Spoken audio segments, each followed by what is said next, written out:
Hi, my name is Alex Dolphin and welcome back to another episode of Ex Ante. Today we're going to discuss the case DHS versus Regents of the University of California. This case was heard in the Supreme Court of the United States in the year 2020. This case is also widely known as the DACA case, so let's just go ahead and jump into the facts of it. So DACA was a memo that was issued by the Obama administration in 2012. DACA, if you're not familiar with it, stands for Delayed Action for Childhood Arrivals. Essentially, there's a certain group of people that came here, and if they came here but not legally, but they have graduated from high school and they're nonviolent, we're going to kind of put them at the bottom of the list for who we're going to send out of the country. So that is essentially what the DACA memo does. Is it prioritizes people. Illegal immigrants that we might deport, and it's going to say if you came here as a child and you tell us that you came here as a child, we're going to put you at the very bottom of the list, which essentially means you're not going to get deported. So the DACA program, you can imagine, is very controversial, liked by a lot of Democrats, not liked so much by some Republicans. So when the Trump administration comes in, the Trump administration wants to get rid of DACA. Well, there's also this thing called DAPA. DAPA is DACA's cousin. Essentially, it says for the parents of these childhood arrivals, we're not going to really deport them either. Now, DAPA was challenged in the Fifth Circuit. The Fifth Circuit Court of Appeals says DAPA, we're not, this is not okay. DAPA does not fly because essentially the Obama administration, president at that point, was, contravening the INA, which is what was Congress's act on immigration. So they're saying, you've conflicted too much. This does not work. It doesn't make sense. You're trying to speak where Congress has already spoken, and it conflicts too much. So that's essentially what the Fifth Circuit says. Say, DAPA is probably illegal. Now, the Trump administration comes in, and acting Secretary of DHS, Elaine Duke, basically gets a call from Jeff Sessions, and Jeff Sessions says, hey, DAPA's bad. We're going to rescind that. Let's rescind DACA as well. To be fair, the Fifth Circuit, in its opinion, kind of mentioned DACA. It was also considering DACA, but it hadn't explicitly said that DACA, was illegal. But Jeff Sessions, he thinks it's illegal, and so does Elaine Duke. And so, that's their position. They're saying this is illegal, so we're going to rescind it. And so they issue a memo, the Duke memo. In 2017, and I'll link that beneath if you want to take a look at it. That's essentially the heart of this case, where they are rescinding DACA.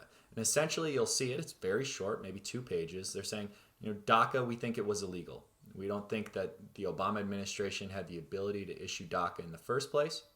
And because of that, we're allowed to rescind this. And, that's why we're rescinding it. It was illegal. And then essentially, she provides a wind down program for DACA where it says, you can apply for another 2-year extension. Things will begin to terminate. Your benefits will begin to terminate. We're winding down DACA. That's what the Trump administration through Elaine Duke is saying. Well, you can imagine this is 5 years since the DACA memo came out. A lot of people are probably a little freaked out about this, especially if you're an illegal immigrant or someone who got DACA protection. This is going to impact your life. And so a lot of people file suits and they challenge this rescission of DACA, and they don't really say that it's illegal, but what they say is that the government violated the APA when it rescinded DACA in a way that was arbitrary and capricious. It did not reflect reasoned decision making, which is required by the Administrative Procedure Act. And so the court takes this question up. And essentially, there's 2 questions that the court is grappling with, and the first is this decision by the Trump administration to rescind the DACA memo, is that reviewable? That's the first question. Second question is, if it is reviewable, did the Trump administration act arbitrarily and capriciously under the APA when it rescinded the DACA memo? Okay, so the first question, answered by the majority, written by Chief Justice Roberts.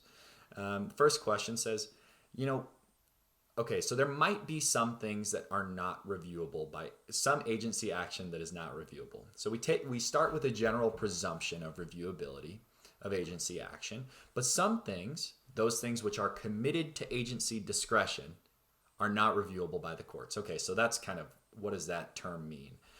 Well, there's a case called Cheney, and in this case, you had some inmates that were trying to say, hey, FDA, you gotta enforce your Food and Drug Administration. You gotta enforce those laws against the chemicals that they're going to use to euthanize us or to kill us.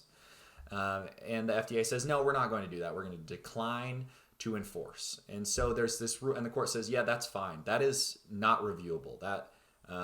That choice to not enforce the law by the FDA and Cheney is not reviewable. And so that's what Trump administration's arguing here. But Chief Justice Roberts says, this is not just a decision to not. So it's kind of like meta, right? It's like decision to not enforce the law and then a decision not to not enforce that law. Because, you're kind of rescinding the original decision to not enforce the law. But Chief Justice Roberts says, DACA is not just an enforcement discretion or a choice to not, enforce the law. DACA is now a program. DACA is a government program because we are providing, Medicaid benefits. We're also giving these people Social Security benefits. And so this is a program now.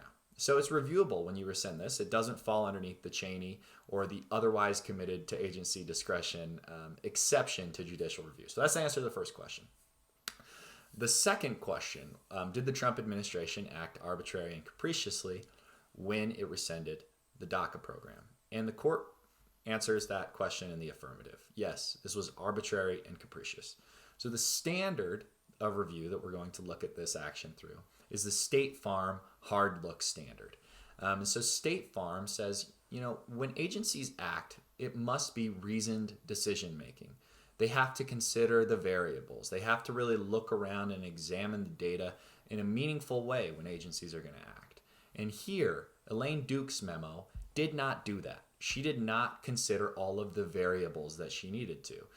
For one, she said DACA is illegal because DAPA is illegal. Well, the court says you can't just say because DAPA is illegal, DACA is illegal. You kind of needed to, actually walk through the steps, follow the procedures, say this is why we think DACA is illegal, not just we think DACA is illegal because DAPA is illegal and because Jeff Sessions has told me it's illegal.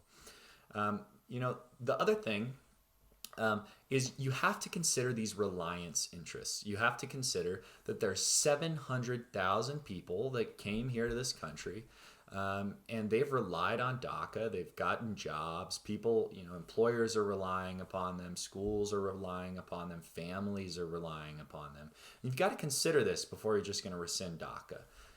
They might not have a valid reliance interest is what the court says because maybe, these people were illegal immigrants and they're not entitled to any government benefits. They're not entitled to any forbearance of deportation, but you've got to consider it. You've got to at least dot your I's and cross your T's. You have to walk through the process and show us why you think that these reliance interests don't matter or they don't matter because it's not legal or what it is, but you've actually got to show us that. Another interesting part of the opinion is the Trump administration did try to go back in time and supplement its reasoning because I think it began to feel like it was a little shallow. But the court says, this is just classic administrative law. This is Chenery 1. And Chenery 1 says that we will only review the agency's actions based upon what they said they were going to do the first time. You cannot engage in post hoc rationalization if you're an agency and you're trying to say that what you did was legal. Post hoc rationalization won't cut it. So we're only going to look at the original and first memo issued by Elaine Duke. So that is the opinion of the majority. They say, yes, we agree. You could rescind DACA. There's nothing that we're not going to say you can't rescind DACA, but if you're going to do it, you have to do it in a way that's reasoned, and you have to cross all of your T's and dot all of your I's and show us your work. There is a dissent. It's written by Justice Thomas. Justice Thomas does bring up an interesting point, I think, that's important to grapple with, which he says, his opinion is that DACA itself is first illegal. And an agency's decision to rescind a prior agency's illegal action is per se legal. That's essentially his argument. It's always got to be legal to follow the law. And so if a subsequent agency is going to undo a prior agency's action by saying that prior agency was illegal, that is per se legal.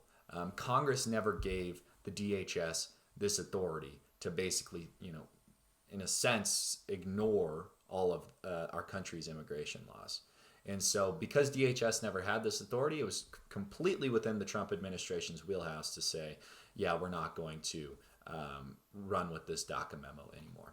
I think overall, it's interesting to think about this hard look review, State Farm doctrine, if you will, which served to essentially keep DACA alive through the Trump administration through this case, is to think about how this might create a body of law that is so I don't want to say thick, so stout that it's difficult for a prior agency or for a next administration, subsequent administration, to overturn prior administration's rulings.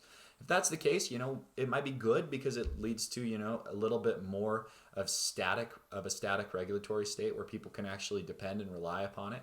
But it might be bad because now we have people that are getting elected.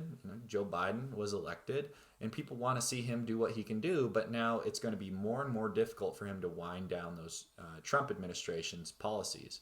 And perhaps whoever's after President Biden comes in, it's going to be hard for them to wind that down. And so in a sense, it kind of does derogate our democracy because these people that are being elected cannot really do what the voters have asked them to do in an efficient way. And that might be good, that might be bad.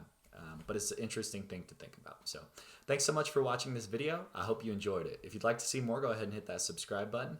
And I hope that you have a nice rest of your day. Bye-bye.